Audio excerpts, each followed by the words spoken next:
கிறிஸ்து இயேசுக்குள் அன்பாய் அழைக்கப்பட்ட அன்புக்குரிய சகோதர சகோதரிகள் அனைவருக்கும் நம்ம பிதாவு நாமத்தினாலும் நம்ம ரட்சக மீட்பராக இருக்கிற இயேசு கிறிஸ்து நாமத்தினாலும் இந்த டாபர்னிக்கல் கண்டினியூஸ் ஸ்டடிக்கு அன்போடு அழைக்கிறோம். மீண்டும் நம்ம வாழ்நாட்களில் ஒரு நாள் சேர்த்து கொடுத்துட்டு சகோதர சகோதரர்களுக்காக இந்த ஜூம் வழியை காண செய்த கிருபைக்காக பிதாவான தேவனுக்கு நன்றி ஏறெடுக்கிறோம். இந்த மீட்டிங்கில் கலந்துக்கிற அனைத்து பரிசுத்தவான்களுக்கும் கிருபையும் சமாதானம் உண்டாவதாக சொல்லி இந்த கூட்டத்தினை நமக்கு ஜப்பத்தில் வழிநடக்க முடிய சகோதரன் கார்த்திக் தாராபுரம் நன்றி நம்ம அனைவர் சார்பாங்க அன்போடு அழைக்கிறோம். ஜெபம் செய்வோம்.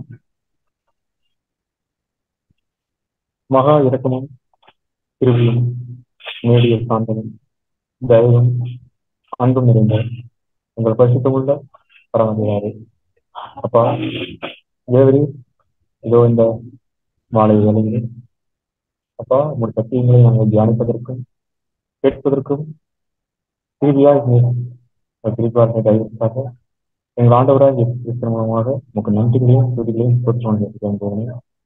தேவரே, இதோ நாங்கள் அங்காங்கு இருந்த போதிலும் அப்பா எங்களை எல்லாம் ஒன்று கூட்டி உங்களுடைய வேத வசனத்தின் மூலமாக இணைத்தமைக்காக நன்றி அப்பா. எப்பொழுதும் தேவரே, எங்களுடைய மூத்த சகோதரருடைய சத்தியமாக கேட்பதற்கும் தியானிப்பதற்கும் மதங்களை நாங்கள் கேட்டது மாத்திரமல்ல எங்களுடைய வாழ்நாட்களில் அவர்களை பயன்படுத்தப்பா. எங்களால் முடிஞ்ச சத்தியப்படி நடக்கவும் தியானிக்கவும் எங்கள் வாழ்க்கையும் வெளிச்சத்தின் பிள்ளைகளாகவும் நீதியின் பிள்ளைகளாகவும் எங்கள் மாற்ற வேண்டுமாக செய்தாமே. எங்களுடைய பலவீனத்திலே நமது பலம் பூரணமாக வேண்டுமாக எங்கள் மூப்பரும் பக்தர்களும் ராஜாவாக இருக்கிறோம். எங்கள் ஆண்டவராக எக்ஸ்பிரஸ் மூலமாக எங்கள் பொற்பாதம் படுகிறோம். எங்கள் ஜீவன நல்ல பிதாவே, ஆமென். Thank you brother. அன்புக்குரிய சகோதர சகோதரிகளே, நம்ம கடந்த வாரம் ஆரோனின் தெளிவிட்ட கோல் பற்றி நம்ம தியானிச்சிட்டோம். ஸோ இந்த தலைப்பின் கீழே தான் நம்ம அழைக்கப்பட்டோம் நம்ம அனைவரும். ஸோ இது ஒரு நாள் ப்ராசஸ் இல்லை அப்படின்னு நம்ம பார்த்தோம். ஸோ இது 2 ஊழியங்கள் மெயினாக தேவன் இது மூலமாக நம்ம கொடுத்துருக்காங்க. ஒன்று பபிலோன் நண்டி மற்ற சகோதரர்கள் இந்த சத்தியத்துக்கு கூட்டு வர்றது, அப்படி வந்த பரிசுத்தவான்கள் சபையில் ஒரு எல்டராக இருந்து மூப்பராக இருந்து அந்த சத்தியத்தை அந்த தகு மாதிரி அந்த வழி நடக்கிறது நம்ம பார்த்தோம். ஸோ இது இப்படிப்பட்ட அந்த கோல் நமக்கு டாபர்னிக்கல்ல கொடுக்கப்பட்ட அப்படியே ஒரு சாட்சியாக வச்சிருக்காங்க. அப்படி பார்த்தோம். இது என்னன்னா ஒரு நாளில் இது முடிக்க போகிறது இல்லை. இந்த வாழ்நாட்கள் ஃபுல்லாகவே மரணப்படைந்தவருக்கு அது ஒரு சாட்சியை இருக்கணும். அப்படிப்பட்ட அந்த ஆவின் கனிகள் நம்ம நாளைக்கு நாள் வளர்ந்துட்டே இருக்கணும், டெவலப் ஆகிட்டே இருக்கணும் அப்படின்னு நம்ம பார்த்தோம். ஸோ இன்னைக்கு நம்ம பார்க்க போகிற தலைப்பின் the tables of the covenant. அந்த தலைப்பின் கீழ் நமக்கு செய்து கொடுக்க முடிய நம்ம அன்பு சகோதரன் கார்த்திகேயன் கோயம்புத்தூர் மன அறுவை சார்பாங்க அன்போடு அழைக்கிறோம்.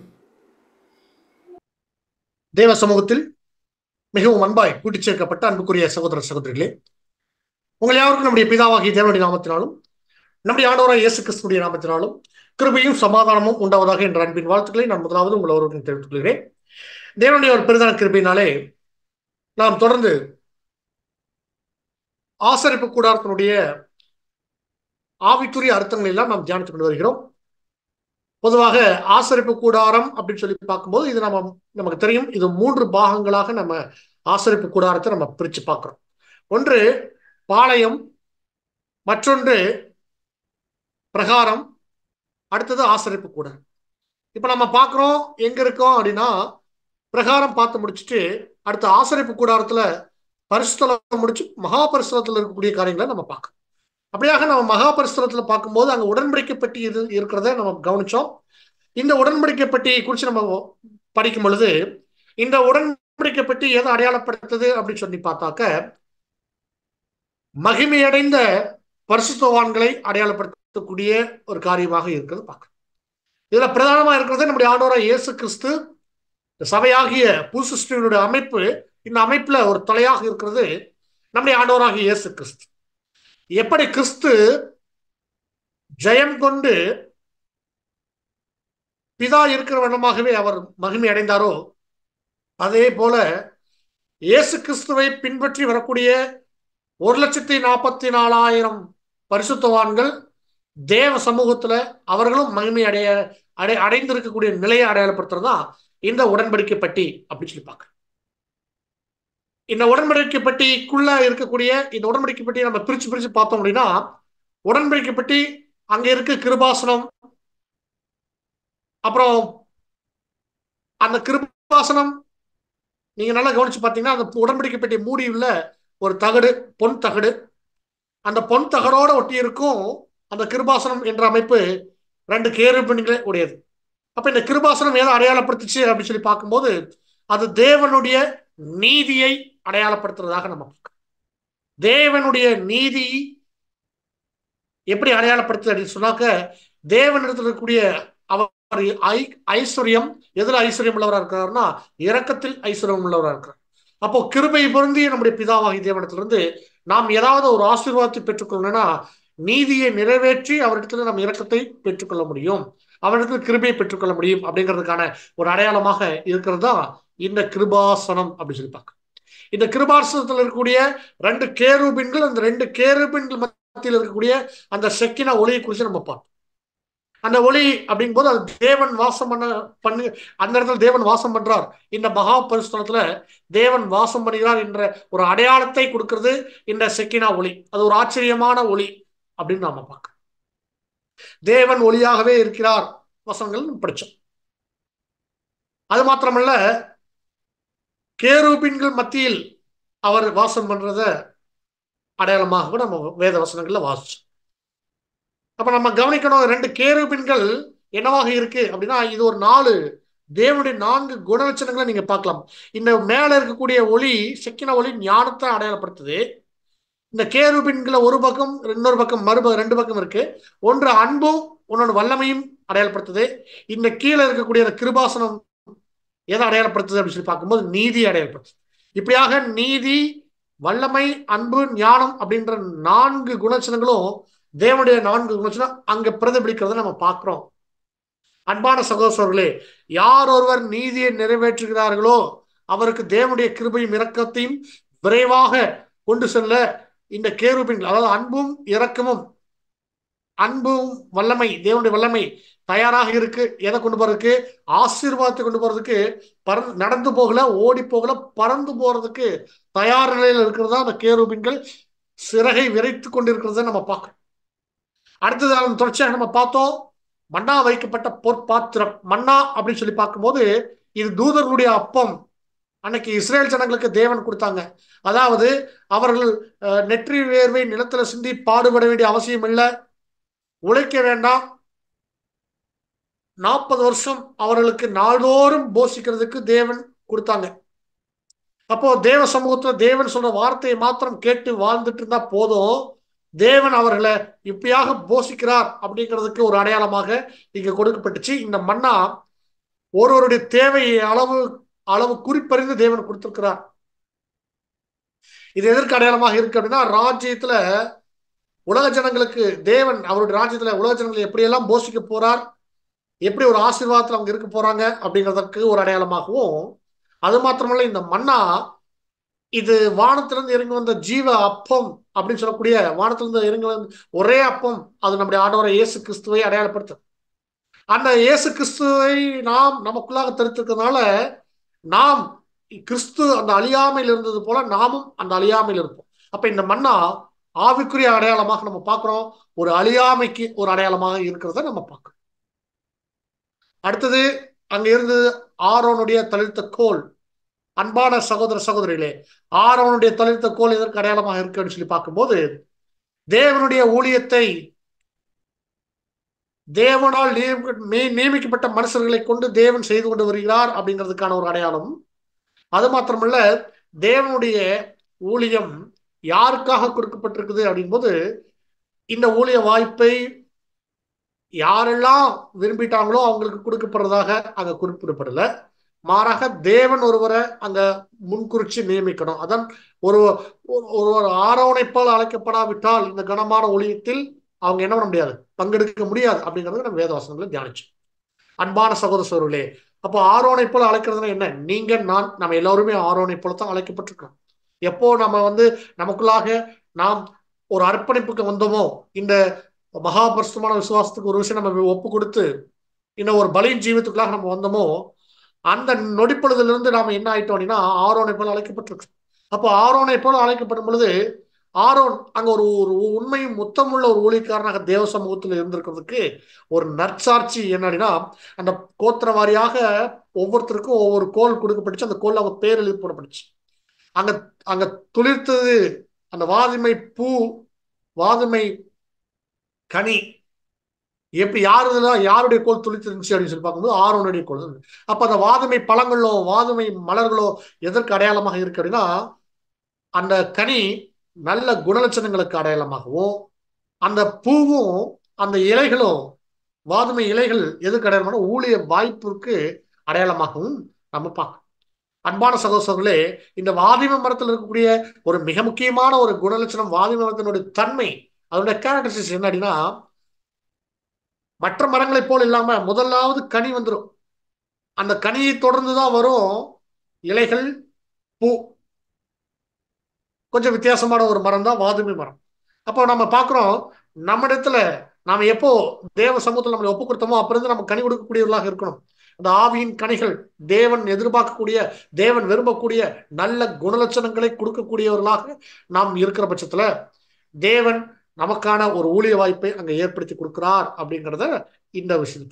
அப்படியாக தேவன் இந்த இந்த கோலை கொண்டு போய் ஏன் உடன்படிக்கை பெட்டிகளை வைக்கணும் அப்படின்னு சொல்றாருன்னா, ஒரு ஞாபகார்த்தமாக வைக்கணும்னு சொல்றாருன்னா, தேவனால நியமிக்கப்பட்டிருக்கக்கூடிய, தேவனால் முன்குறிக்கப்பட்டு பரிசுத்தவான்கள் ஆக்கப்பட்டிருக்கூடிய 1,44,000 பேரும் திருச்சபையின் பிள்ளைகள் ஒவ்வொருத்தரும் ஆரோனை போல அழைக்கப்பட்டவர்கள்.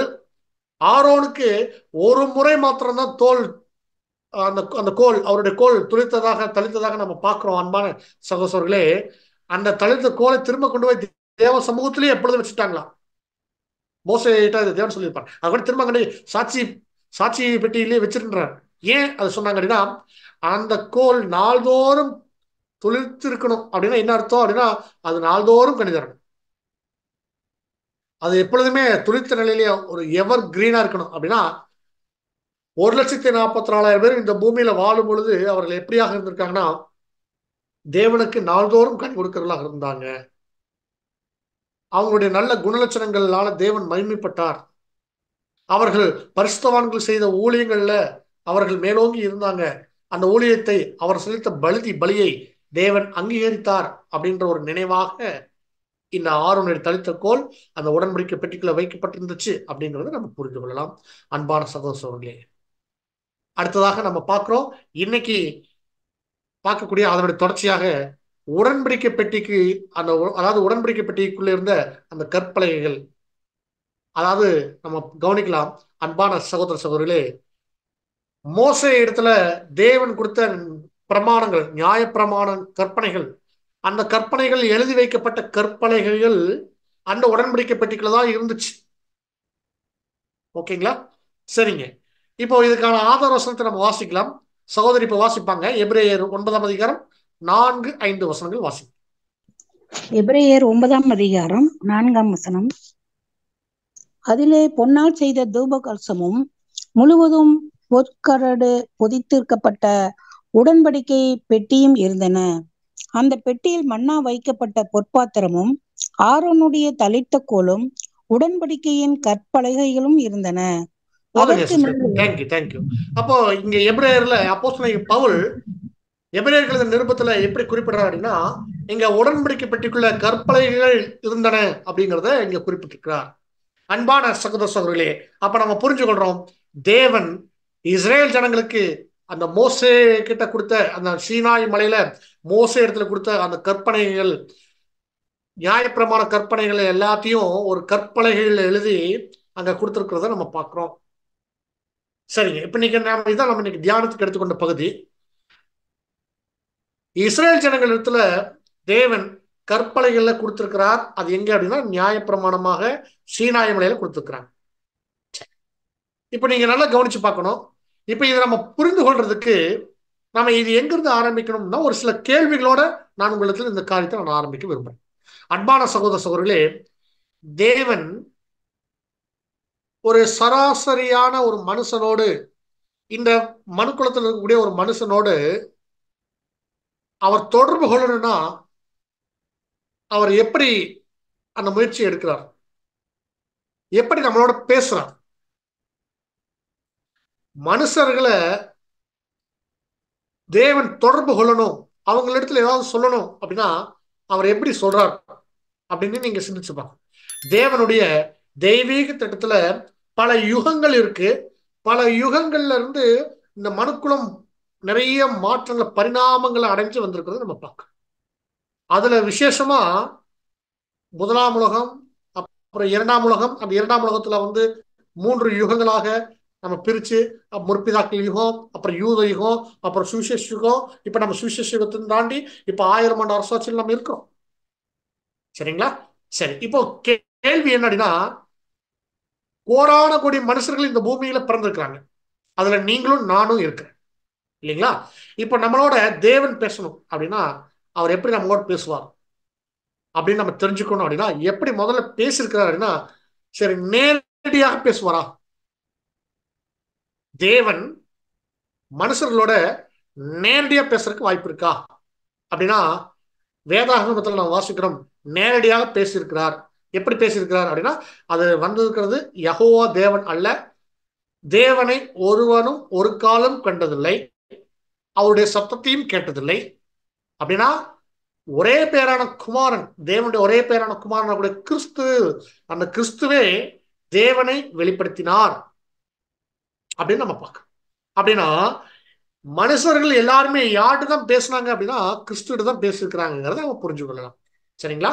அப்போ கிறிஸ்துவ இடத்துல அவங்க பேசியிருக்கிறாங்க அப்படின்னு சொல்லி பார்க்கும்போது, அப்போ அவங்க தேவனுடைய ஸ்தானத்துல இருந்து யாரு தான் அங்க பேசுறாங்க அப்படின்னா கிறிஸ்து தான் பேசுறாங்க. சரி, அப்போ எப்படி பேசுறாங்க அப்படிங்கும்போது முதல்ல ஆதாம்கிட்ட பேசுறாங்க. அப்புறம் நம்ம தெரியும் இப்படியே நிறைய ஒவ்வொருத்தருட்டையும் பேசுறதை பார்க்கணும். அது மாத்திரமில்ல, நிறைய ஜனங்கள்கிட்ட பேசிக்கிறதுல நம்ம கவனிக்கிறோம்.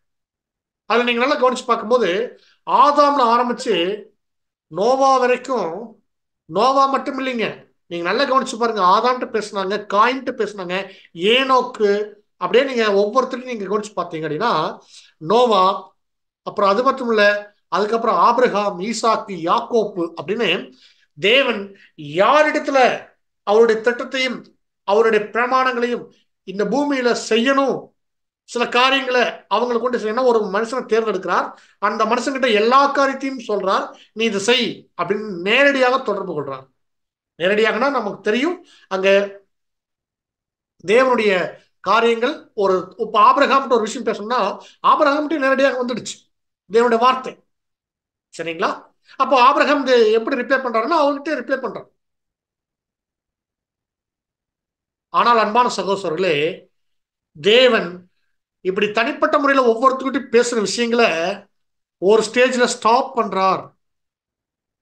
எங்க அப்படின்னு பார்க்கும்போது யாக்கோப்புக்கு பிறந்த 12 பிள்ளைகள், அவங்கதான் இஸ்ரேல் ஜனங்கள் அப்படின்னு வர்றாங்க.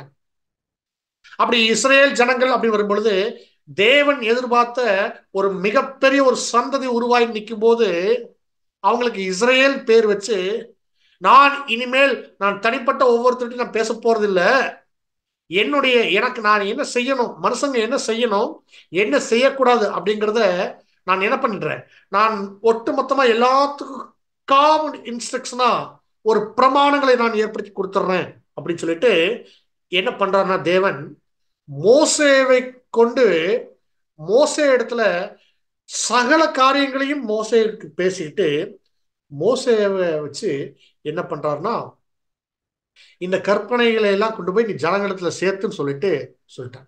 இனி யார் இடத்துலையும் இதை செய்யாதுன்னு தனிப்பட்ட முறையில் சொல்றது இல்லை, நான் ஒரு பெரிய ஒரு குரூப்புக்கே அவர் சொல்லிட்டான், ஒரு பெரிய ஜன கூட்டத்திற்கு சொல்லிட்டான். அதைத்தான் நம்ம யாத்ராகமம் 31ஆம் அதிகாரம் 18வது வசனத்துல நம்ம வாசிக்கும் போது, சீனாய் மலையில் அவர் மோசேயுடைய பேசி முடித்த பின் தேவனுடைய விரல்களினால் எழுதப்பட்ட கற்பலைகளாகிய சாட்சியின் 2 கற்பலைகள் அவனத்தில் கொடுத்தான். யார் இடத்துல அப்படின்னா மோசேட்ட. நீங்க நல்லா கவனிச்சுக்கணும். அதாவது நியாயப்பிரமாண கட்டளைகள் அப்படின்னா நமக்கு தெரியும் ஒரு 613 மேல இருக்கிறதாக நம்ம வேதாகமத்தில் நம்ம பார்க்கணும். 613 நியாயப்பிரமாண கட்டளைகள் பிரமாணங்கள் இருக்கிறது. இந்த நியாயப்பிரமாண கட்டளைகளா இருக்கக்கூடிய 613 சுருக்கி ஒரு 10 கட்டளைகள் அப்படின்னு சொல்லி கொண்டு வந்தாங்க. ஓகேங்களா? அந்த 10 கட்டளைகள் எழுதி வைக்கப்பட்ட ஒரு விஷயம் தான் கற்பலகை. பாருங்க, இன்னைக்கு நம்ம எழுதணும் ஒரு பேப்பர் இருக்கு, இல்லை அப்படின்னா டிஜிட்டல்ல நம்ம வந்து நோட்லயோ இல்லை லேப்டாப்லயோ இல்லை டேப்லயோ இப்போ நம்ம வந்து குறிப்பெடுத்துக்கிறோம். ஓகேங்களா? அதற்கு முன்னாடி இப்போ நம்ம பேப்பர்ல இருந்து, இப்போ டிஜிட்டல் இருக்கு, அதுக்கு முன்னாடி பேப்பர்ல இருந்துச்சு. அதுக்கு முன்னாடி பேப்பருக்கு முன்னாடி என்னன்னா ஓலை ஓலை பனை ஓலைகள், தென்னை ஓலைகள், இந்த மாதிரியான சில இலைகள் எழுதி வச்சுட்டு இருந்தாங்க. அதுக்கு அடுத்தது, அதுக்கு முன்னாடி பார்க்கும்போது தோல் சுருள் இருந்துச்சு. அந்த தோல் சுருள் வர்ற காலப்பகுதிக்கு முன்னாடி, அதுக்கு முன்னாடி இருந்தது என்ன அப்படின்னா, ஒரு நல்ல ஒரு கல்லு, அந்த நல்ல ஷைனியா எடுத்து ஒரு ஸ்லேட், நம்ம ஸ்கூல் பசங்க ஸ்லேட் வச்சிருக்காங்க இல்லையா, அந்த மாதிரி கல் எடுத்து அந்த கல்லுல என்ன பண்றது, அப்படியே வந்து இன்னொரு கல்லை கொண்டு அப்படியே வெட்டி வெட்டி வெட்டி வெட்டி எழுத்துக்களாக பொறிச்சிருது. அதுதான் ஒரு நடைமுறையாக அங்க இருந்துச்சு. அப்போ நமக்கு தெரியும், அந்த ஹீப்ரு எழுத்துக்கள் வந்து ரொம்ப சுருக்கமா இருக்கும், ஆனா பல அர்த்தங்கள் கொண்டதாக இருக்கும். ஒரு எழுத்து தான் இருக்கும், ஆனா அது பெரிய ஒரு மீனிங்ஃபுல்லா இருக்கும். அந்த மாதிரிதான் அங்க 10 கட்டளைகளையும் எழுதியிருக்காங்க. 2 கல் பலகை, 2 கல் கல் பலகை, அதாவது கற்பலகை அப்படின்னு சொல்லப்பட்டிருக்கு. ஓகேங்களா? அந்த பலகைகளை எழுதி அவருடைய கையாலே எழுதினாராம். தேவனுடைய விரலினால் எழுதப்பட்ட அப்படின்னு சொல்லி அங்க வசனம் சொல்லப்படும். இப்ப என்ன பண்றாங்க அப்படின்னா, அதைத்தான் மோசேட்ட சொல்றாங்க. யாத்ராகமம் 25ஆம் அதிகாரத்தில் நம்ம வாசிக்கும் போது அங்க நமக்கு எப்படி சொல்லப்பட்டிருக்கா, 25:16, நான் உனக்கு கொடுக்கும் சாட்சி பிரமாணத்தை அந்த பெட்டியில் வைப்பாயாக. இப்பதான் முக்கியமான இன்ஸ்ட்ரக்ஷன் கொடுக்குறாங்க. பாருங்க அன்பான சகோதர சகோதரிகளே, இங்க அந்த 2 தேவன் கையால எழுதப்பட்ட அந்த 2 கற்பலகைகளை கொண்டு வந்து எங்க வைக்கிறாங்க அப்படின்னா, அந்த உடன்படிக்கை பெட்டிக்குள்ள வைக்கிறாங்க. சரிங்க, இப்போ உங்கள்கிட்ட ஒரு கேள்வி. கற்பலகைகள் அப்படின் போது அங்க எப்படித்தான் இருக்கணும்னா, அது ரொம்ப கம்ஃபர்டபுளா ஒரு ஒரு அளவுல தான் இருக்கணும். மேக்சிமம் எனக்கு தெரிஞ்சு ஒரு A4 சைஸ் அளவுக்கு தான் இருந்திருக்கணும். இல்லைன்னா அதோட கொஞ்சம் கூடுதலா இருக்கலாம், கூட குறைய இருக்கலாம். ஏன்னா அந்த பெட்டிக்குள்ள வைக்கிற அளவுக்கு தான் இருந்திருக்கு. நான் சொல்றது உங்களுக்கு புரியுதுங்களா? நமக்கு பெட்டியோட அளவு நமக்கு கொடுக்கப்பட்டிருக்குது. அந்த பெட்டியோட அளவுக்குள்ளதான் அது இருக்கணும். அதை தாண்டி பெருசா, ரொம்ப கற்பனை பெருசா இருந்தா அதை கூட வைக்க முடியாது இல்லையா? அப்ப ரொம்ப கம்ஃபர்டபுளான எடுத்து படிக்கிற அளவுக்கு இப்படி பேப்பர் மாதிரி ஒரு A4 சைஸ்க்கு கூட தான் இருக்கணும். இல்ல அதோட அந்த அளவுக்கு தான் இருக்கணும். நான் ஒரு உதாரணத்தை சொல்றேன், அதனால நீங்க A4 சைஸ் தான் அப்படின்னு நீங்க கெஸ் பண்ணக்கூடாது. சரியா? நான் உங்களுடைய புரிதலுக்காக நான் சொல்றேன். அப்போ அது எங்க வருது அப்படின்னா, இப்போ உடன்படிக்கை பெட்டிக்குள்ள வந்துருச்சு. சரிங்களா? ஒரு வசனம் வாசிக்கலாம். உபாகமம் 31ஆம் அதிகாரம் 24 26. உபாகமம் 31ஆம் அதிகாரம் 24 முதல். மோசே இந்த நியாயப்பிரமாணத்தின் வார்த்தைகளை முழுவதையும் ஒரு புஸ்தகத்தில் எழுதி முடித்த பின்பு, மோசே கர்த்தருடைய உடன்படிக்கை பெட்டியை சுமக்கிற லேவியரை நோக்கி, நீங்கள் இந்த நியாயப்பிரமாண புஸ்தகத்தை எடுத்து அதை உங்கள் தேவனாகிய கர்த்தருடைய உடன்படிக்கை பெட்டியின் பக்கத்திலே வையுங்கள். அங்கே அது உனக்கு விரோதமான சாட்சியாய் இருக்கும். ஓகே, அன்பான சகோதர சகோதரிகளே, இங்க உபாகமம் 31 இந்த வசனம் நம்ம ஏன் வாசிக்கிறோம்னா, இங்க புத்தகம் அப்படின்னு சொல்லப்பட்டிருக்கு. நியாயப்பிரமாணத்தினுடைய வார்த்தைகள் முழுவதையும் ஒரு புஸ்தகத்துல எழுது. அப்ப இது ஃபுல், அதாவது என்ன சொல்றதுன்னா 613 அடங்கின ஒரு புத்தகமாக இருக்கணும். ஓகேங்களா?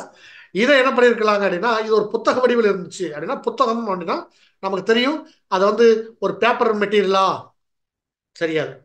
ஆனா அங்க புத்தகம் அப்படி சொல்லித்தான் கொடுக்கப்பட்டிருக்கு. இல்ல தோல் சுருளா அப்படின்னா தெரியல. அங்க நமக்கு கொடுக்கப்பட்டிருக்க ஒரே விஷயம் புஸ்தகம். புஸ்தகம் அப்படின் போது ஒரு ஒரு சிங்கிள் பேப்பரை நம்ம வந்து ஒரு சிங்கிள் லீஃபை நம்ம புத்தகம் சொல்ல மாட்டோம். ஆனால் நிறைய நிறைய லீஃப் சேர்ந்து ஒரு பைண்ட் பண்ணி இருந்துச்சுன்னா அது புத்தகம் சொல்லுவோம். ஓகேங்களா? அப்போ இங்க புஸ்தகம் சொல்லப்பட்டிருக்குதுன்னா அப்ப நிறைய பக்கங்கள் கொண்டதா இருக்கணும். அப்ப நிறைய பக்கங்கள் கொண்டதா இருக்குன்னா அங்க என்னதான் இருந்திருக்கு அப்படின்னா 613 கற்பனைகளையும் அங்க எழுதி வைத்திருக்கணும். இது எங்க இருக்கு அப்படின்னா உடன்படிக்கை பெட்டிக்கும் உள்ள இல்ல, உடன்படிக்கை பெட்டி சுமக்கிற லேவியர்கிட்ட கொடுத்து இது எங்க வைக்கிறாருன்னா பக்கத்துல வைக்க சொல்றார். உடன்படிக்கை பெட்டியின் பக்கத்துல வைங்க, அது உனக்கு விரோதமான சாட்சியாக இருக்கும் அப்படின்னு. அன்பான சகோதரர்களே, இஸ்ரேல் ஜனங்கள் இது இன்னும் கூட இன்னும் அடுத்த கட்டத்துக்கு எப்படி போகுதுன்னா, சின்னதா பாக்கெட் டைரி மாதிரி எல்லாம் பாக்கெட் சைஸ்ல அடிச்சு யோசுவா காலத்துல ஒவ்வொரு குடும்பத்திலையும் நீங்க குடும்பத்துக்குலாம் சொல்லிக் கொடுங்க, உங்க குடும்ப தலைவன்ட்டு கொடுக்குறார், உங்க வீட்டில் இருக்கிறவங்களாம் சொல்லிக் கொடுங்க என்ன செய்யணும் என்ன செய்யக்கூடாது என்னென்ன பிரமாணங்கள் இருக்கு அப்படிங்கிறதெல்லாம் வந்து என் குடும்பத்துல எல்லாம் ரெகுலரா நீங்க படிக்கிற மாதிரி அவங்க ஆக்சுவலா வந்து ஒரு அவங்க ஃபேமிலியா கொஞ்சம் ஸ்டடி பண்ணியிருக்காங்க. இது ஒரு ஒரு ஒர்க்காவே வந்து ஒரு ஹோம் ஒர்க் மாதிரியே யோசுவா காலத்துல எல்லாம் கொடுத்துருக்கிறதெல்லாம் கூட நம்ம பார்க்கணும். சரிங்களா? ஓகே. இப்போ தேவன் என்ன பண்றாருன்னா, தேவன் மனுஷர்கிட்ட என்ன எதிர்பார்க்கிறார் அப்படிங்கிறத ஒரு ஒரு கட்டளைகளாக பிரமாணங்களாக எழுதி கொடுத்துட்டாங்க. அதுதான் நம்ம நியாயப்பிரமாணம். அந்த நியாயப்பிரமாணத்தை ஒரு சுருக்கி 10 வந்து என்ன பண்றாங்க அப்படின்னா இருக்கு, அதான் வந்து 10 கட்டளைகள் அப்படின்னு நம்ம சொல்லிப்பாங்க. அப்போ அந்த 10 கட்டளைகள் அடங்கின ஒரு விஷயங்களை தான் அது கற்பலைகள் எழுதி இரண்டு கற்பலைகள் எழுதி அது வைக்கப்பட்டிருந்துச்சு எங்க அப்படிங்கும் போது அது உடன்படிக்கை பெட்டிக்குள்ள வைக்கப்பட்டுச்சு. இப்படியாக யூதகம் முழுக்க இது இப்படி போயிட்டு இருக்கு, டிராவல் ஆயிட்டு இருக்குது.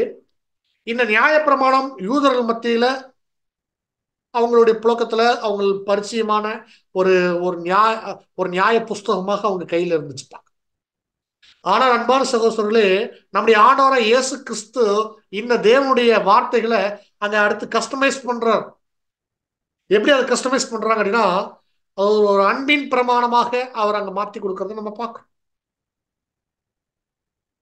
613 நியாயப்பிரமாண கட்டளைகளும் அங்க 10 சுருக்கி கொடுத்திருந்தாங்க, 10 கட்டளைகளாக. அது யூதகத்திலேயே யூதர்களுக்குள்ளேயாக நடந்துருந்துச்சு. இப்போ ஆண்டவராகிய இயேசு கிறிஸ்து வந்து என்ன பண்றாருன்னா அந்த நியாயப்பிரமாணத்தை அன்பின் பிரமாணமா எப்படி மாத்துறாரு, ரெண்டே விஷயத்துல 2 பாயிண்ட்ல அவர் என்ன பண்றாருன்னா அதை அழகா கஸ்டமைஸ் பண்ணி எல்லாருக்கும் புரியுற வகையில எளிமையான வகையில இவ்வளவுதான் அப்படின்னு கொண்டு வந்து கொடுத்தாங்க. அதான் நம்ம அன்பின் பிரமாணம் அப்படின்பாங்க. வாசிக்கலாம் வேதவசனம், மார்க் 12ஆம் அதிகாரம் 29 இருந்து 31 வரைக்கும் வாசிக்கலாம். மார்க் 12ஆம் அதிகாரம் 29 முதல். இயேசு அவனுக்கு பிரதியுத்தரமாக, கற்பனைகளில் எல்லாம் பிரதான கற்பனை எதுவென்றால், இஸ்ரவேலே கேள், நம்முடைய தேவனாகிய கர்த்தர் ஒருவரே கர்த்தர். உன் தேவனாகிய கர்த்தரிடத்தில் உன் முழு இருதயத்தோடும் உன் முழு ஆத்மாவோடும் உன் முழு மனதோடும் உன் முழு பலத்தோடும் அன்பு கூறுவாயாக என்பதே பிரதான கற்பனை. இதற்கு ஒப்பாயிருக்கிற 2ஆம் கற்பனை என்னவென்றால், உன்னிடத்தில் நீ அன்பு கூறுவது போல் பிறனிடத்திலும் அன்பு கூறுவாயாக என்பதே, இவைகளிலும் பெரிய கற்பனை வேறொன்றும் இல்லை என்றார். அன்பான சகோதர சகோதரிகளே, இதுதாங்க பொன்னான பிரமாணம், கோல்டன் ரூல் அப்படின்னு நம்ம இந்த சுவிசேஷ யுகம் முழுக்க நம்முடைய ஆண்டவராகிய இயேசு கிறிஸ்து அவரை பின்பற்றி வரக்கூடிய சீசர்களுக்கு, அதாவது நமக்கு ஒவ்வொரு புது சிருஷ்டிகளுக்கும் எப்படி அவர் இதை வடிவமைச்சு கொடுத்துட்டார் அப்படின்னு சொல்லி நீங்க கவனிச்சு பார்த்தீங்க அப்படின்னா, இப்படி ஒரு பொன்னான பிரமாணம். அதாவது முதல் கற்பனை என்ன அப்படின்னா தேவனிடத்தில் அன்பு கூறுறது. அதற்கு இணையான 2வது கற்பனை என்ன அப்படின்னா சகோதரர்களிடத்தில் அன்பு கூறுறது. இந்த 2 விஷயத்தையும் ஒருத்தர் செய்யறாங்க அப்படின்னா அவங்க என்னவா இருக்காங்கன்னா தேவனுடைய கற்பனைகளை 100% நிறைவேற்றவர்களாக இருக்கிறாங்க. நான் சொல்றது உங்களுக்கு புரிஞ்சது இல்லைங்களா? அப்போ தேவன் நம்ம இடத்துல எதிர்பார்த்தது எல்லாமே அங்க தேவன் நியாயப்பிரமாணமாக கொடுத்துட்டார். அந்த நியாயப்பிரமாணத்தை ஆண்டவராகிய இயேசு கிறிஸ்து எப்படி இங்க கஸ்டமைஸ் பண்ணி இப்படி 2 விஷயமா கொடுத்துட்டாருன்னா அது ஒரு பொன்னான பிரமாணமாக அன்பின் பிரமாணமாக நம்ம கையில கொடுத்தார். அப்ப அன்புதான் எல்லாத்துக்கும் பிரதானம் அப்படின்னு சொல்லி கொடுத்துட்டாருன்னா அப்ப அந்த அன்புங்கிற ஒரு விஷயத்தை செய்யும் பொழுது தேவ நீதி முழுவதுமாக நிறைவேற்றப்பட்டதாக. அப்ப இந்த பொன்னான பிரமாணத்தை நாம் நம்முடைய வாழ்க்கையில கடைபிடிச்சோம் அப்படின்னா நியாயப்பிரமாணம் முழுவதையும் நாம் நிறைவேற்றினதாக அடையாளமாகும். சரி, இப்ப நீங்க நான் இதை செய்யறதுக்கு முன்பாக நம்முடைய ஆண்டவராகிய இயேசு கிறிஸ்து நியாயப்பிரமாணத்தினுடைய நிறைவேறுதலாக அவர் இருந்தார். நம்முடைய ஆண்டவராகிய இயேசு கிறிஸ்து நியாயப்பிரமாணத்தினுடைய முழுவதும் நியாயப்பிரமாணத்தை அவர் நிறைவேற்றி தீர்த்தார். அன்பான சகோதர சகோதரிகளே, இப்ப நீங்க நல்லா கவனிக்க வேண்டிய பாயிண்ட், இப்ப நம்ம படிக்கக்கூடிய பாடத்தினுடைய மிக முக்கியமான பாயிண்ட் இப்பதான் நம்ம பார்க்க போறோம். நீங்க நல்லா கவனிங்க. அடுத்த 2-3 நிமிடங்கள் உங்களுடைய கவனம் சிதறவே கூடாது. சரியா? பாருங்க, இந்த நியாயப்பிரமாணம் அப்படிங்கிற ஒரு விஷயத்த ஒழிக்கல, அழிக்கல. நியாயப்பிரமாண வார்த்தைகள், நியாயப்பிரமாணம் முழுவதும் அது தேவனுடைய வார்த்தைகள், அது தேவனுடைய நீதி. அப்போ தேவனுடைய நீதியை அழிப்பதற்காக நம்முடைய ஆண்டவராகிய இயேசு கிறிஸ்து இந்த பூமிக்கு வரல, அதை நிறைவேற்றுறதுக்காகவே வந்தார். அப்ப அது எப்படி நிறைவேற்றினார் அப்படிங்கும்போது, அன்பு அப்படிங்கிற ஒரு பிரதானமான ஒரு காரியத்தை வச்சு முழு நியாயப்பிரமாணத்தையும் அவர் நிறைவேற்றி விட்டார். அப்ப நமக்கு இது எப்படி கத்துக் கொடுக்கிறாரு அப்படின்னு சொல்லி பார்க்கும்போது, அதே அதே வழிமுறைகளை, அதே சேம் ஈக்குவேஷனை நம்மகிட்டையும் கொடுக்குறார். அது நம்ம கையில் கொடுக்குறார். நீங்க அன்பு அப்படிங்கிற ஒரு விஷயத்த அங்க பரிபூர்ணமா நீங்க செய்யும் பொழுது நியாயப்பிரமாணம் முழுவதும் நீங்கள் நிறைவேற்றுவராக இருக்கிறீங்க. அப்போ தேவனுடைய வார்த்தை ஒரு நாளும் என்ன பண்ண முடியாதுன்னா அதை அழிக்க முடியாது, அது அப்படியே இருக்கும். சரி, இப்ப நீங்க நல்லா கவனிச்சு பாருங்க. இப்போ யார் ஒருத்தர் தேவனுடைய பார்வையில நீதிமானா இருக்கிறாங்க அப்படின்னா, தேவனுடைய வார்த்தைக்கு யார் ஒருத்தங்க கீழ்ப்படுகிறாங்களோ, தேவ நீதியை யார் ஒருத்தங்க நிறைவேற்றாங்களோ அவங்கதான் நீதிமான். நீதியின்படி செய்தால் அவர்கள் நீதிமான்கள், நீதிக்கு புறம்பா செய்தாங்கன்னா அவர்கள் அநீதிமான். நீதிமான், அநீதிமான். அப்போ நீதிமான் அப்படின்னு சொன்னாக்க தேவனுடைய வார்த்தைக்கு கீழ்ப்படிச்சவங்க, தேவனுடைய வார்த்தைக்கு கீழ்ப்படியாதவங்க அநீதியான மனுஷங்க, அநீதிமான்கள் அப்படின்னு சொல்லுங்க. சரிங்களா?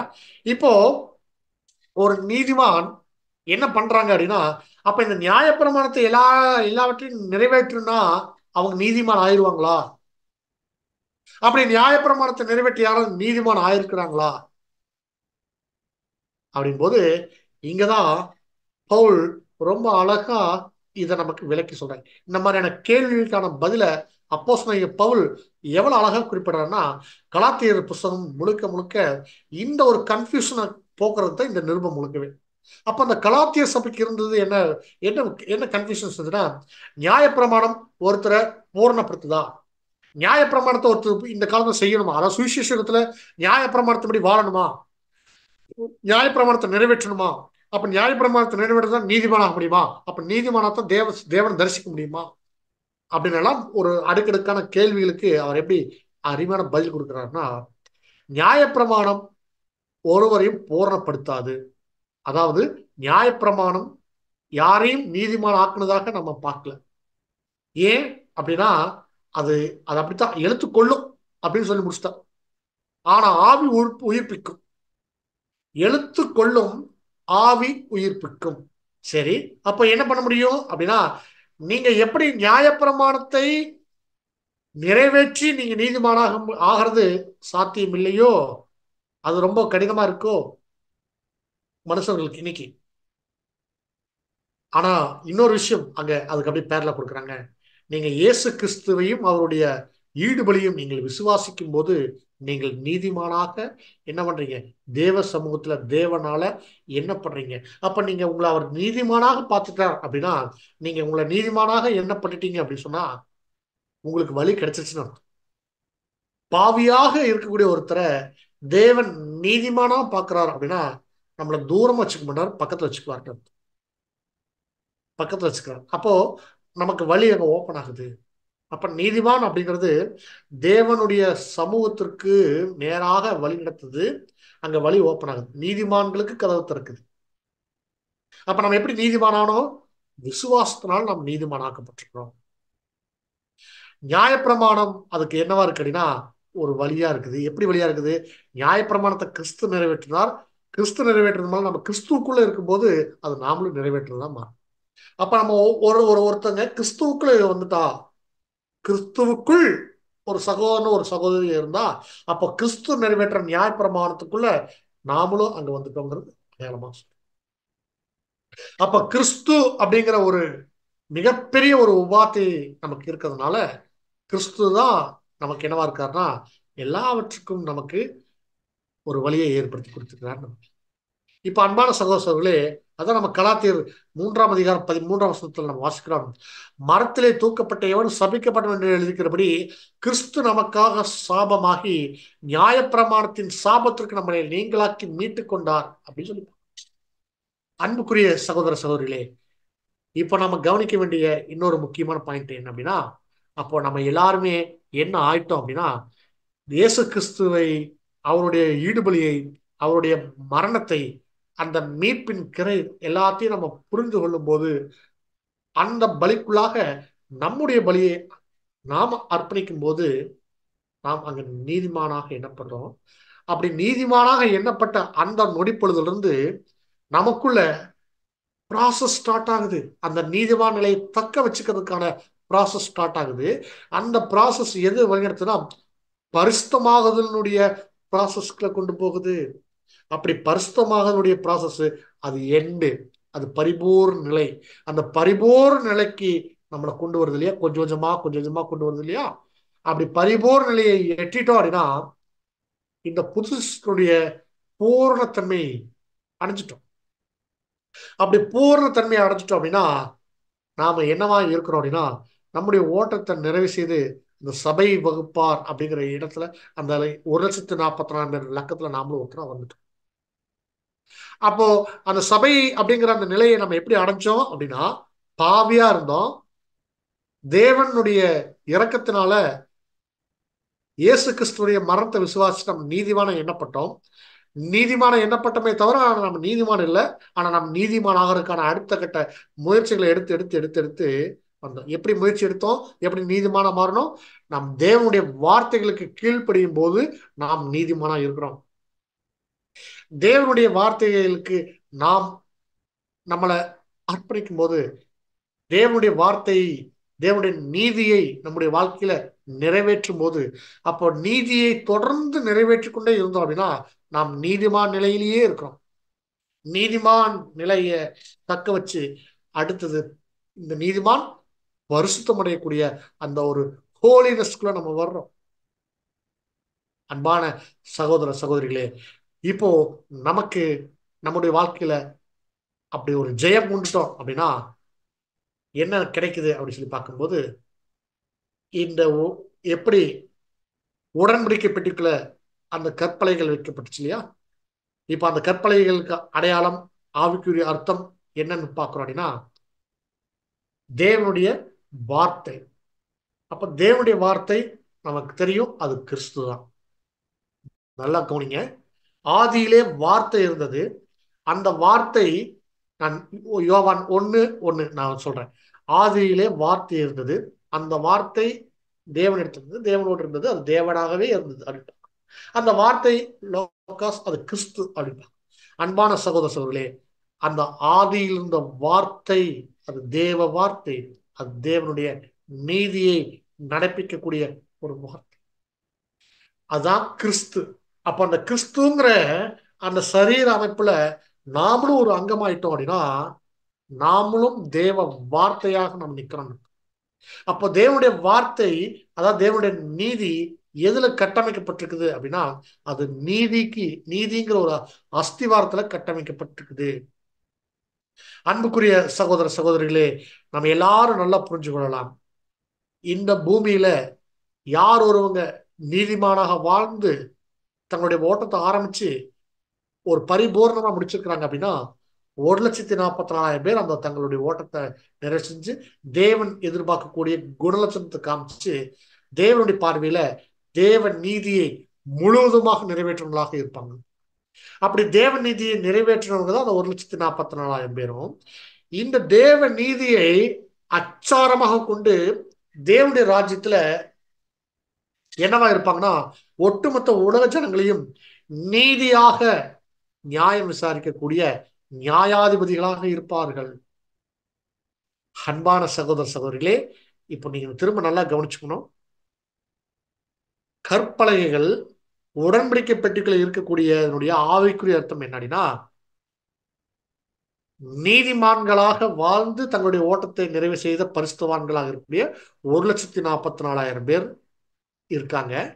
அவர்களுடைய நீதி, அவர்கள் வாழ்ந்த வாழ்க்கை பின்னாடி வரக்கூடிய உலக ஜனங்களுக்கு அவங்களுடைய வாழ்க்கை என்னவாக இருக்கும் அப்படின்னா ஒரு பாடமாக இருக்கும். அவர்களை நீதியாக நியாய தீர்ப்பு செய்வதற்கு இந்த நீதிமான்களுடைய வாழ்க்கை இருக்கும் அப்படிங்கிறதுக்கு ஒரு ஆதாரமாக அந்த கற்பலைகள் வைக்கப்பட்டிருக்குது. இப்ப நீங்க நல்லா புரிஞ்சுக்கோங்க, சபை, உலக ஜனங்கள், நீங்க வேற எந்த கன்ஃபியூஷன் போக வேண்டாம். இந்த ரெண்டு வகுப்பார், சபை வகுப்பார் இப்ப என்ன செய்யறாங்க அப்படின்னா வாழ்ந்து காமிச்சிருக்காங்க இந்த பூமியில. 1,44,000 பேர் கிறிஸ்து போல வாழ்ந்து காமிச்சிருக்கிறாங்க. அவருடைய வாழ்க்கைய உலக ஜனங்களுக்கு ஒரு பாடமாக தேவன் கொண்டு வந்து வைக்கிறார். எப்படி வாழணும், எப்படி வாழக்கூடாது, என்ன செய்யணும், என்ன செய்யக்கூடாது அப்படிங்கிறதான தேவநீதி. அந்த தேவநீதி தான் யூதயுகத்துல நியாயப்பிரமாணம் தான் இருந்துச்சு, சுவிசேஷ யுகத்துல அன்பின் பிரமாணமா இருந்துச்சு. அடுத்தது உலக ஜன, அதாவது கண்ணுக்கு தெரியக்கூடிய ராஜ்யத்துல உலக ஜனங்களுக்கு அங்கு இருக்கக்கூடிய ஒரே நீதி நியாயம் என்னன்னா சபை வகுப்பாருடைய அந்த 1,44,000 பேருக்குடைய திருச்சபை வகுப்பாருடைய வாழ்க்கை. அன்பான சகோதர சகோதரர்களே, இப்போ நியாய தீர்ப்பு அப்படின்னு சொல்லக்கூடிய அந்த ஒரு காலப்பகுதி, அதாவது உலக ஜனங்களுக்கான ஒரு நியாய தீர்ப்பின் காலப்பகுதி அப்படின்னா அவங்க வந்து நியாய தீர்ப்புனால தெரியும், நமக்கு தெரியும், திருந்தி வாழ்றதுக்கு கொடுக்கக்கூடிய ஒரு மறு வாய்ப்பு தான் நியாய தீர்ப்புங்கிறதுக்கான டெபினிஷன். ஓகேங்களா? அப்போ அந்த காலப்பகுதியில உலக ஜனங்கள் தங்களுடைய மனசை முழுக்க தேவ சமூகத்துக்கு ஒப்பு கொடுத்து தேவனுடைய வார்த்தைகளை கேட்டு தேவன் சொல்ற பிரகாரமாக அவங்க வாழ்ந்துட்டு இருக்கணும் அப்படின்னு சொன்னாக்க அவங்களுக்கு ஒரு அச்சாரமாக இருக்கிறது ஒரே ஒரு தேவ நீதி என்ன தெரியுங்களா? இந்த சபை வகுப்பாரும் கிறிஸ்து மற்றும் சபை இவங்களுடைய வாழ்க்கை அவங்களுக்கு ஒரு பாடமாக இருக்கும். என்ன செய்யணும், என்ன செய்யக்கூடாது அப்படிங்கிறத நம்மை பார்த்து, நம்முடைய வாழ்க்கையை பார்த்து அவங்க தெரிஞ்சுப்பாங்க. இப்ப இன்னைக்கு பாருங்க, அதுக்கு ஒரு உதாரணமா ஒரு நிழலாம் கூட நம்ம பார்க்கலாம். இன்னைக்கு நம்ம பவுல் வாழ்க்கைய, பேதுருடைய வாழ்க்கையில நம்ம பார்க்கலாம். எப்படி அவர்கள் சபைதான், ஆனா இந்த பூமியில அவங்க ஒரு நற்சாட்சி பெற்று வாழ்ந்துக்கிறாங்க. தேவன் அவருடைய பலியை அங்கீகரிச்சிருக்கிறார். அவங்க எப்படி நீதி நிறைவேற்றினாங்கன்னு நம்ம பார்க்கிறோம். அப்போஸ்தலர்கள் கிறிஸ்துவை பார்த்தாங்க. நாமளும் கிறிஸ்துவையும் பார்க்கிறோம், அப்போஸ்தலரையும் பார்க்கிறோம் இல்லையா? அதே மாதிரிதான் உலக ஜனங்கள் சபையையும் பார்ப்பாங்க, கிறிஸ்துவுடைய வாழ்க்கையும் பார்ப்பாங்க. சபையுடைய வாழ்க்கையும் கிறிஸ்துவுடைய வாழ்க்கையும் பார்ப்பாங்க. அதனாலதான் நம்ம பார்க்கிறோம் 2 கற்பலைகள். அந்த 2 கற்பலைகள் ஒன்று கிறிஸ்து, ஒன்று சபை அப்படின்னு சொல்லலாம். அல்லது அந்த ரெண்டுமே அன்பு அப்படிங்கிற ஒரு விஷயத்துல அடங்கி இருக்கிறதுனால அந்த அன்பின் பிரமாணத்துல இருந்த ஒன்று தேவனத்தில் அன்பு கூறுறது, இன்னொன்று சகோதரத்தில் அன்பு கூறுறது. இந்த 2 பிரமாணம் 2ல சுருக்கிறது போல அங்க 2 கற்பலைகள் அப்படியாக அடையாளப்படுத்தலாம் என்பது கூட நம்ம. அன்பான சகோதரர்களே, ஒரு சில காரியங்கள் இங்க குறிப்பிடப்பட்டிருக்குது. இதை கூட நம்ம வாசிச்சு நம்ம இந்த வகுப்பு கூட நம்ம நிறைவு செய்யலாம். சகோதரருடைய எழுத்துக்களை வாசிக்கும்படியாக நான் கேட்டுக்கொள்கிறேன். சகோதரி, நீங்க 3 பாயிண்ட் இருக்கு, ஒவ்வொரு பேராவை நீங்க வாசிக்கலாம். இப்பெட்டிக்குள் நியாயப்பிரமாணத்தின் வார்த்தைகள் அடங்கிய 2 பலகைகள். உபாகமம் 31ஆம் அதிகாரம் 24ஆம் வசனம். ஆரோனின் தளிட்டுக்கோள். என்னாகமம் 17ஆம் அதிகாரம் 8ஆம் வசனம். மற்றும் பொற்பாத்திரத்தில் மன்னா. யாத்திராகமம் 16ஆம் அதிகாரம் 32ஆம் வசனம் ஆகிய பொருட்கள் இருந்தன.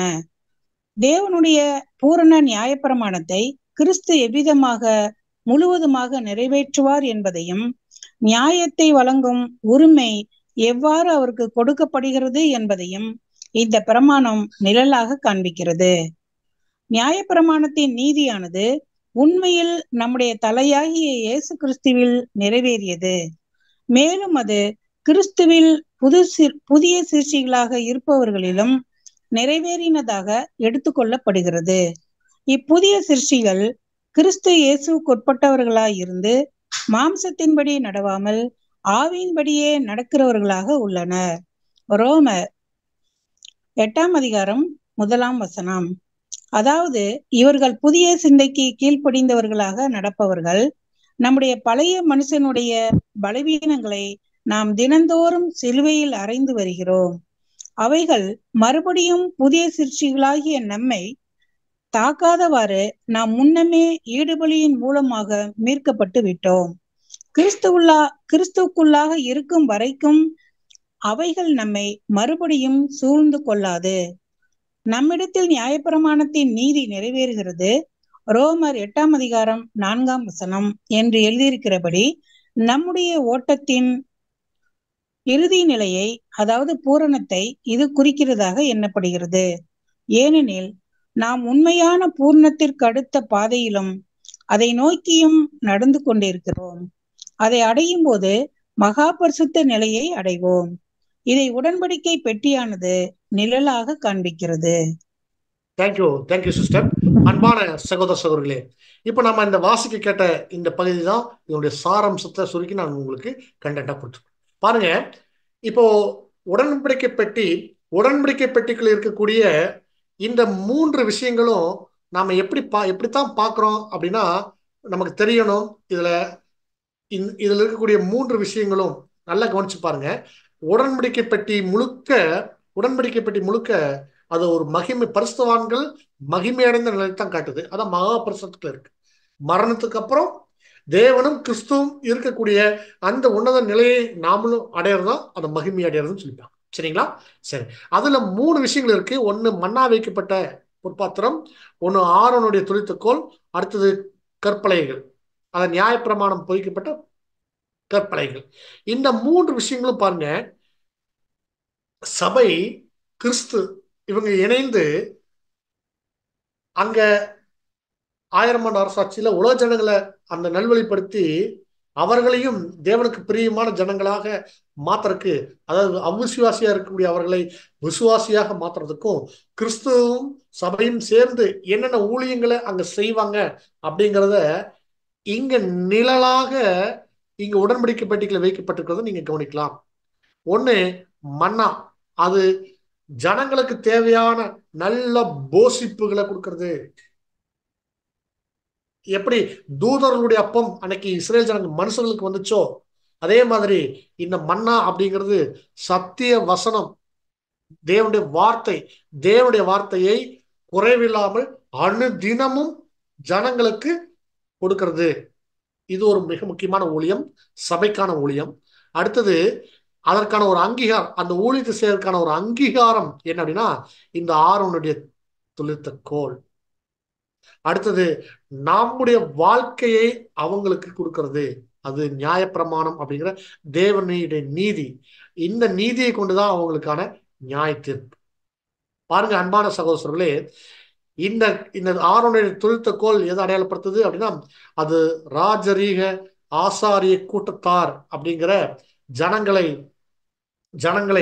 அங்க எப்படி ஒரு ஆளுகை செய்வாங்க அப்படின்னு பார்க்கும்போது ஒரு ஒரு ஒரு தேவன் நீதியில தேவனுக்கு பிரியமான ஒரு ஜனங்களாக மாத்துறது. அதாவது ஜனங்களையும் பாவ மனுஷர்களையும் தேவனையும் ஒப்புரவாக்குதல் செய்யக்கூடிய ஒரு ஒப்புரவாக்கல் ஊழியத்தை அங்க நம்ம செய்கிறவர்களாக இருக்கும். அந்த ஊழியத்திற்கு பிரதானமா இருக்கிறது நம்முடைய சாட்சியுள்ள வாழ்க்கை அப்படின்னு சொல்லி பார்க்கணும். இந்த 3 விஷயங்களும் எங்கதான் இருக்குது அப்படின்னா இந்த உடன்படிக்கை பெட்டிக்குள்ள உள்ள வைக்கப்பட்டிருக்குது. அப்படின்னா இந்த உடன்படிக்கை பெட்டி மகிமையடைந்த பரிசுத்தவான்கள், அந்த பரிசுத்தவான்களுக்குள்ள இந்த 3 விஷயங்களும் இருக்கணும் அப்படிங்கிறத நாம் புரிந்து கொள்ளலாம். அன்பான சகோதர சகோதரிகளே, இந்த நம்ம பார்க்கிறோம் அதாவது இந்த மகா பரிசுத்தலம், இந்த ஆசரிப்பு கூடாரத்துல நம்ம பார்க்கும்போது ஆசரிப்பு கூடாரத்துல இந்த மகா பரிசுத்தலம் அப்படி சொல்லக்கூடிய விஷயம், இதுல மகா பரிசுத்தத்துல இந்த உடன்படிக்கை பெட்டி தவிர வேற எதுவும் இல்லை. இதுக்கப்புறம் நாம என்ன பார்க்க போறதில்லை அப்படின்னா மகா பரிசுத்தக்கூடிய ஒரு விஷயங்களை குறித்து நம்ம இனி பார்க்கறதுக்கு இல்லை. ஆனால் அடுத்தது நம்ம முக்கியமா நம்ம பார்க்கக்கூடிய இந்த தொடர் வேதா வகுப்புல அடுத்தடுத்த வாரங்கள் நம்ம பார்க்கக்கூடிய விஷயம்னா இந்த பாளையத்தில் இருக்கக்கூடிய இஸ்ரேல் ஜனங்கள் கோத்திர வாரியாக பாளையம் பெறுகிறாங்க. இந்த இடத்துல இந்த கோத்திரம் தான் இருக்கணும், அவங்களுடைய கூடாரம் இருக்கணும். அப்படி அவங்க கூடாரம் போட்டிருந்தது அதுக்கு என்ன அடையாளம்? ஒவ்வொன்றுக்கும் ஆவிக்குரிய அர்த்தம் இருக்கு. ஏன் இங்க லேவி கோத்திரம் இருக்கணும், ஏன் இங்க ரூபன் கோத்திரம் இருக்கணும், ஏன் இங்க செபுலன் கோத்திரம், ஏன் இங்க ஆசர் கோத்திரம் இருக்கணும் அப்படின்னு ஒவ்வொன்றுக்கும் ஒவ்வொரு ஆவிக்குரிய அர்த்தம் இருக்கு. அந்த காரியங்களை குறிச்சுப்பா. இந்த ஆசரிப்பு கூடாரம் ஒரு இடத்துல இருந்து இப்ப பாளையம் இறங்கி இருக்கிறாங்க. இந்த பாளையம் முழுக்க கிளம்பி போகணும், அடுத்த இடத்துக்கு போகணும். அந்த மேகத்தும் கிளம்பும் போது இவங்களும் கிளம்பி போகணும். அப்ப இவங்க போகும்போது யார் முன்னாடி போகணும், யார் பின்னாடி வரணும், அந்த மார்ச் ஃபர்ஸ்ட் அந்த காரியங்கள் குறித்து அடுத்து நம்ம படிக்க போறோம். இப்படியாக நம்ம தொடர்ந்து இந்த ஆசிரியப்பு கூடாரத்தினுடைய தொடர் வேதாக வகுப்புல இனி அடுத்து நம்ம பார்க்கறது ஒரு கட்டுமானமோ ஒரு பொருளை குறிச்சோ இல்லாம அடுத்து அவங்களுடைய செயல்பாடுகள் குறித்து அந்த வனாந்திர பயணத்துல தேவன் இந்த ஆசிரியப்பு கூடாரத்தினுடைய காரியங்களை வச்சு வச்சிருக்கிறது அடுத்து நம்ம அடுத்த வாரம் படிப்போம். இன்னும் இந்த உடன்படிக்கை பெட்டி குறித்து நம்ம சில காரியங்கள் சில தகவல்களை நம்ம பார்க்கும்போது இந்த உடன்படிக்கை பெட்டி இந்த வனாந்திர பயணத்துக்கு அப்புறம் அவங்க என்ன பண்ணாங்கன்னா உடன்படிக்கை பெட்டி எடுத்துக்கிட்டு எங்க போனாங்க அப்படின்னா கானான் தேசத்துக்குள்ள போனாங்க.